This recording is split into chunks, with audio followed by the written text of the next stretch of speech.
There, right there, ZZ Top, Sharp Dressed Man here on Wolf Radio. So, we were talking about how, well, we have no cell service here, and, well, they're putting up a tower. Who knows when that'll be? That'll probably take them a whole year to get that tower up. Tower's already been up for a year.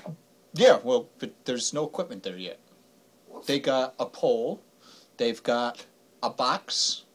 Well, it's a transformer. For those of you that see those big green boxes sitting around street corners, yeah, they're transformers. Yeah, stay away from those. Yeah. Oh, and those of you that want to break in there with bolt cutters and snippers and steal the copper cable, not a good idea, because half of you probably won't come back. Yeah, there's generally somewhere around 13.8 thousand volts going through that. And for those of you that think, well, I'm wearing rubber-soled shoes, so... 13,800 volts to be exact, so... Not going to work. Yeah, those little rubber shoes of the ears, you know... Little rubber gloves from Home Depot are not going to cut it, folks. All right. Lightning is a funny thing, okay? So, you know, there are times where lightning... I don't know if you ever saw the Mythbusters episode where they tried to find out if you have, like, metal nose rings or tongue rings or anything like that to see if lightning will strike those people more because there's metal on them. Yeah, I remember that. Yeah, well, lightning does funny things because it didn't quite always work that way. So sometimes it would strike the head with no jewelry in it, and then it would strike the head with jewelry in it. So, you know, it all depends on what Mother Nature likes to do. And let me tell you this. Man-made electricity is nowhere near the voltage of lightning. Lightning, Mother Nature can generate so many volts of electricity that, you know, we can't even measure it, okay? There's nothing that can measure that. Every time we try it, it just fries all the equipment. So, they've got lightning generators, but guess what? Those lightning generators don't even put out a fraction, not even a fraction of what Mother Nature can generate.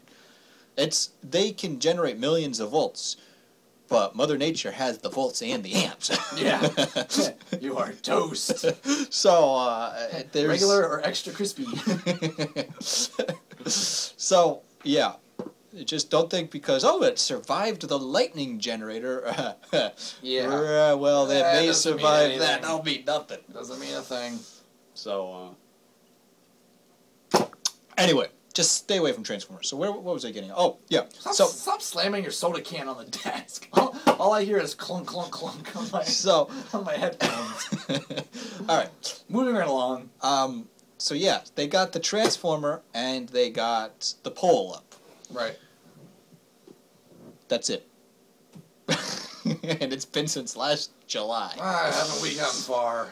Well, they're probably blaming the... snow. It's been a snowy season. The snowiest on record, actually. Yeah, we're getting buried alive. In fact, we were driving up here from the mall, and it was snowing again, and we were like, no, make it stop. I got a lot of comments from people saying, all right, it says, I just saw another snowflake. Time to move out of Massachusetts. It's like, you know, it's horrible. It's horrible. The snow's taller than my car. And it's taller than my truck. And here's the funny part, okay? People in Florida that have never seen snow. I post... You're going to see it now. Well, as you know, I post a lot of pictures on Weather Underground. Yeah. It's a cool site. Even though they're pretty much in bed with the government right now. You probably heard about that. Oh, God, yeah. They talk about the Weather Underground guys. Coast to Coast AM all the time. Bed with the government. I was on Glenn Beck also. So anyway, You know Glenn Beck? Oh, hell yeah. Yeah, all right. He's on radio. He's on XM radio in the morning, and he's on he's got his own TV show on Fox News Channel. Nice. So, anyway, so I post on Weather Underground. I put up all my pictures there. So I got a comment from this lady in Florida that says, "I've never seen snow before." Says, "Do you always get snow like that?" He says, "I can't believe it's up to the windows on your house. I've never seen that much snow before. I haven't even seen snow here in Florida." It's like, well, yeah, you live in Florida. He says, "I would like to be living in Florida right about now, too. Because I've seen enough snow for the rest of my life. I've seen enough snow for this year and next year, too." Yeah, I'm a firm believer that between... Enough is enough? Well, between, I want to say November and Christmas. Okay, we'll say January 1st just to be nice. Okay, sure, let it snow. Give a chance to go out, have a snowball fight, build a snowman, to have that white Christmas everyone wants. But after Christmas, no more, back to spring, we're good. I agree. I am the exact same as you because, okay, I say, all right, snow for Christmas. You know, winter in New England, you gotta have snow. You know, snow for Christmas, it's always great. Nights, Christmas lights, it's all the Christmassy season. You know, it's the pretty lights and. Oh yeah, absolutely. All nice with the snow. Yeah, love that. So, snow for Christmas. Makes for some great pictures. Snow for Christmas. After Christmas, 80 degrees, hot, humid. Well, I don't know about the humid part. No, not humid. Don't make me hit you. Well, I've been hot, okay? All Alright, so, basically, everyone keeps emailing me saying I should live in Phoenix. Phoenix, Arizona. Absolutely. Okay, well, I'm gonna. If you're going to tell me something about Phoenix that I probably don't want to know. I'm just gonna make a little quote to a here for everyone. Many people listen to Jeff Dunham. He does. Oh yeah. Now, if you remember Walter. Remember what Walter said about Phoenix? When he's like, Phoenix, Arizona. Like, it was 114 degrees 3 days in a row. What do all the locals say? But it's a dry heat. Screw you. Bonfire's a dry heat. You don't see me sticking my butt in one of those, do you? Hey, your butt's on fire. It's a dry heat. I was just in Florida. I gotta burn off the freaking moss. So I don't want to hear about dry heat. 115 degrees is 115 degrees. That's it. End of story. Well, it's funny though, because you go out west though, and if it's people, we're around here and Give up the snow for tornadoes. No, but my aunt used to live in Colorado. She's in South Dakota now. But anyway, that's beside the point. You go west, and it's 0 to 10 below there. Everyone's all bundled up, and they're all cold. They're all bundled up because it's cold. 10 below is cold. Yeah, obviously. And we're out. People from New England go down there, and we're like, sure, what the hell's everyone bundled up for? Just because it's not cold to us because it's dry. Because we have the moisture in the air and the humidity, when it's that cold, it feels colder to us because we got the wind chill, we got the humidity that's cold, so the moisture in the air is cold, so it makes it feel twice as cold as it really is. Mm-hmm. Well, it's still 10 below is still 10 below, but our 10 below will probably feel like 20 or 40 below their temperature. So we go over there and we're just like, everyone says, what kind of people are you? Everyone thinks New England is a lot colder than it really is. Yeah. Because we got the moisture. They come up here and they're like, oh, he says, it's cold up here. He says, it's really not that cold. It's like 37 degrees, but it probably feels like 0 degrees. Yeah, their temperature. Humidity. So if you pull up like the weather station software, you look at that dew point temperature. Your dew point temperature is always like ridiculously low. Well, let's see what is ours here. No, your dew point is dew point 27. Yeah, so dew point is 27. So basically, the actual temperature is 37, but dew point, which is the temperature of the moisture in the air, is 27. So it's going to make it feel much colder than it actually is. Right. And their dew points are basically what their actual air temperature is because they don't have as much moisture as we do. Yeah. And they don't have the humidity in the summer, so it doesn't feel as hot. Here, it feels a lot hotter. Yeah, here. So it gets a lot colder and a lot hotter. Yeah, over here, man. We got the worst of both worlds. Yeah, we do. It's you want to talk about muggy? When people in New England say it's muggy out, we are not kidding. But then again, Florida's got it worse over by the Everglades and whatnot, down by Orlando and whatnot. You want to talk about muggy? I've been down there. No comment. It's horrible. You can't. It's so humid you can't breathe. A buddy of mine lives in Florida, and he lives in the hottest part of Florida. It's around Homestead, Florida, but it's always, even when the rest of Florida gets down to like 40 degrees. Yeah. It's always in the 70s there. And then it's in the 90s when the rest of the state's hot. So it's always hot there. And he used to live here in New England. And he's like, when we did the geographical scales in school, he says, every time they showed the weather for Florida, and he says, I always took a look at this little pinpoint spot on the map that was always in the 90s. He says, that's where I want to live. And that's where he moved. No comment. Yeah. Because that's too hot for me. Well, I would rather have the heat than the cold. Well, the kicker is, okay, in the cold, you can always put more on to make up for it. You can always put on an extra sweatshirt, more jacket. I always look at it the opposite. Okay, actually. well, here's the kicker. In the summer, you can only take so much off before you get arrested. So, Well, I always look at it the opposite. In the winter, you get the wind chill. No matter how much you put on, the wind's always blowing through your head. It's freezing. You got to go out there and scrape your windows. You can't. If you put too many gloves on, you can't feel your fingers, so you can't scrape the windows. True. And it's true. You ever get to the point where like your fingers are so cold you starting to get frostbite, and then you're just like, I'm scraping the windows, and you pull your hand down, and boom, you hit the mirror on your car. You want to know how much that stings? Oh my goodness! Because all the nerves are so sensitive from the cold. Nerves are on fire. So I'm like, hell with this. So what am I doing? I would rather deal with the heat, because if it gets too hot, you can always find the ocean. That's why you'll notice that for those of you that know us on a personal level, anytime Dave or myself buy a new car, a new vehicle, one of the first accessories we get, remote starts. Doesn't help if you got 3 feet of snow in your car and it's frozen from ice the day before, and then you got another 3 feet on top of that. You still got to go out and brush it off, because it doesn't matter how long you let that run. You ain't melting out 3 feet. Yeah, but the kicker is when you finally dig out the vehicle and get to it, when you jump inside it, it's nice and warm. Yeah. After your hands turn black from frostbite. Wow, no, it's not a problem entirely. Okay. Not much I can do about that, buddy. Well, there was this time, I was probably only like 6, 7 years old at the time, but we went up to Vermont. You know, it gets cold up in Vermont. Right. We went snowmobiling up there with some old friends, and cold enough for you? Yeah, snowmobiling in Vermont. So since these friends since then have pretty much lost touch of. But anyway,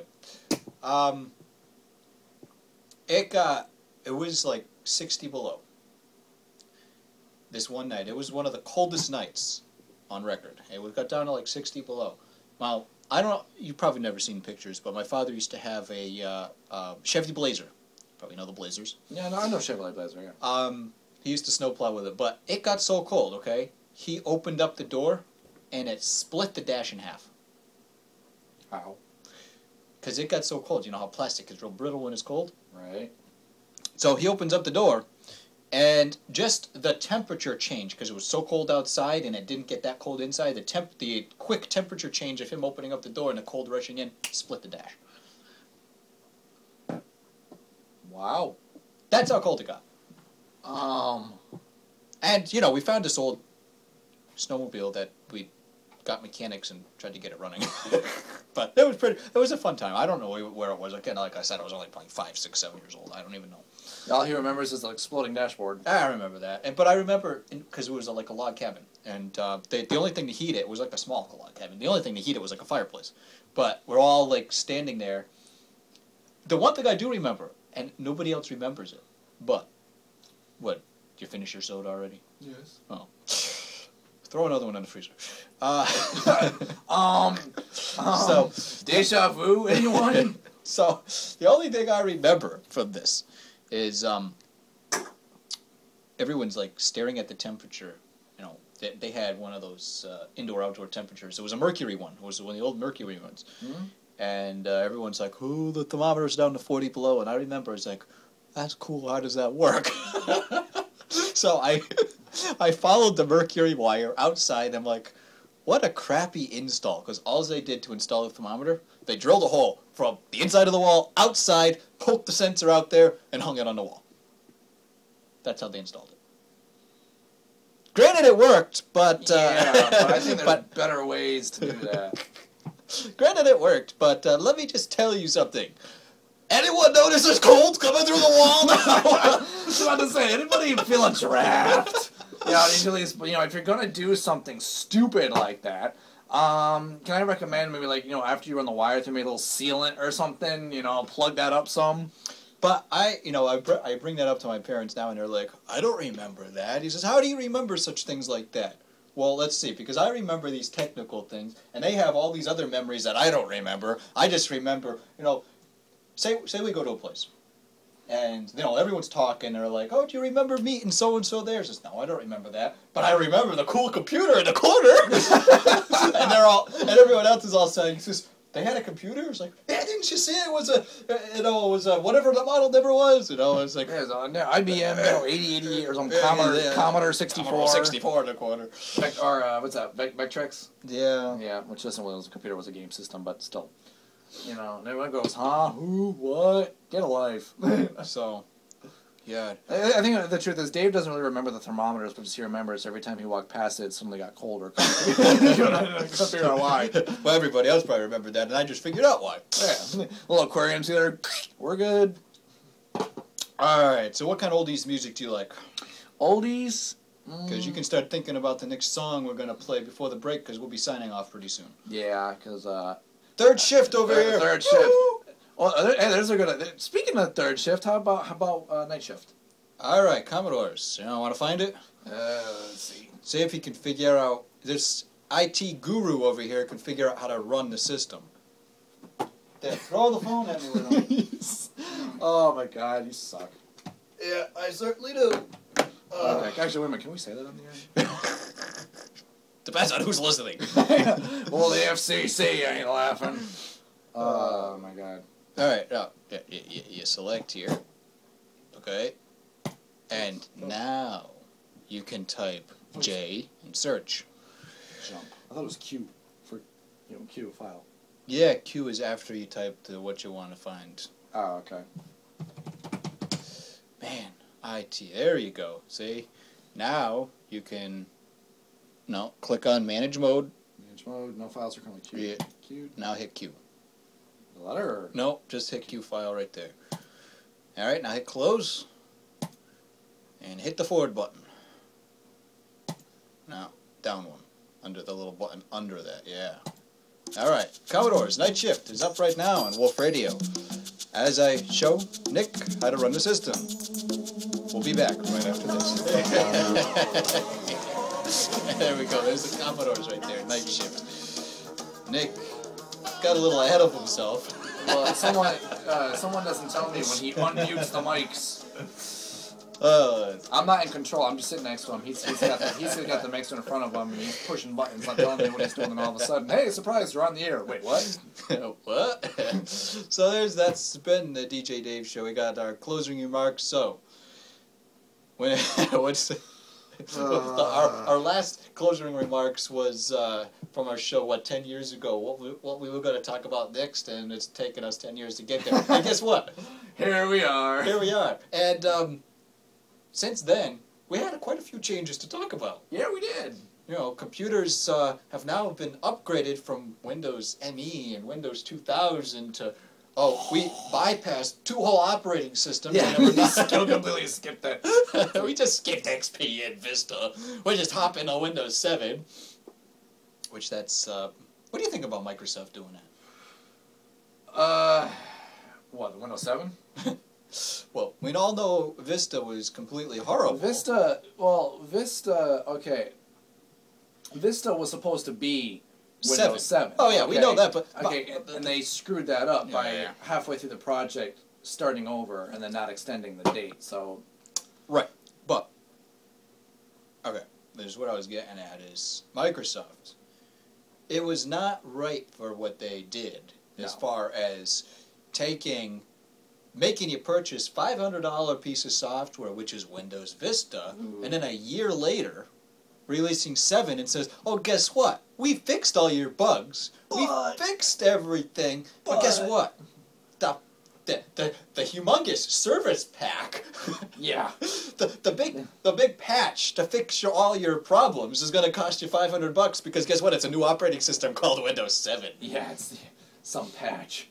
Oh, I got to show you something really cool. Remember how with Windows Vista they started the 3D flip thing, where you can, how Alt-Tab goes through your windows. Right. Nice, The 3D flip is now Windows Tab, and it goes through that cool little thing which Yeah. Windows Tab doesn't do anything in XP. No, it just all it does is it scrolls through your tasks at the bottom. But That's not cool. that's That's not exciting. that's not that exciting. But yeah, you need a 3D graphics. You need a 3D graphics card in order to do that. Right. And that's the other thing that was a problem. You know, Windows 7 was so bloated. The software exceeded the hardware, so Yeah. so some of these computers were not coming with 3D graphics cards, so they couldn't even do half these features. That would not even work. The 3D flip wouldn't work because it didn't have a 3D graphics card in your computer. Right. So they come out with Windows 7. Now you can now it's actually smaller. It doesn't. I think it comes on one DVD instead of two. Really? Windows Vista, I believe, came on two DVDs. Windows 7 is a lot smaller than Windows Vista. And it runs on a netbook. Remember, when Windows Vista came out, all the netbooks were still running Windows XP because They 7 couldn't fit on it. Vista couldn't fit on them. Vista could not physically fit on a netbook. The hardware could not physically run it. Because it was bloated. Yeah. It'll crash and delete your work. And DME, man, none of them work. Bill Gates, maybe Richard, and Captain Kirk. Windows OS blows. It's a bloated operating system. So anyways, with that said, we are signing off for today because some people have to go to work. Yeah, lucky me. Thurshit, I remember those days. Sit back, listen to Ghost. Ghost! Yeah, but you were working at Omniglow in those days, so you didn't have anybody bothering you. Yeah, I brought my laptop, picked up a local Wi-Fi signal, surfed the internet, took a nap. Oh, I remember those napping days. Again, I've got things I want to say, but I just can't say by FCC regulation. We're live, you know what I mean? And, well, I'm so glad I'm out of those days. Yeah, I'm trying to get out of those days, but, you know. I finally just got rid of all my uniforms. Oh, finally? Finally. They've been sitting in my closet for a while, and I was like, I look at these and I'm like, am I going to do that again? Hell no. No, you're not. Hey, our spider's crawling up higher. You probably woke up from your morning rest. So anyways, this has been another tech update from DJ Dave, Nick and Dave show, back once again. Who knows when I'll be doing this again. So, till then, everybody, stay safe, everyone. Stay calm and enjoy the music from Wolf Radio.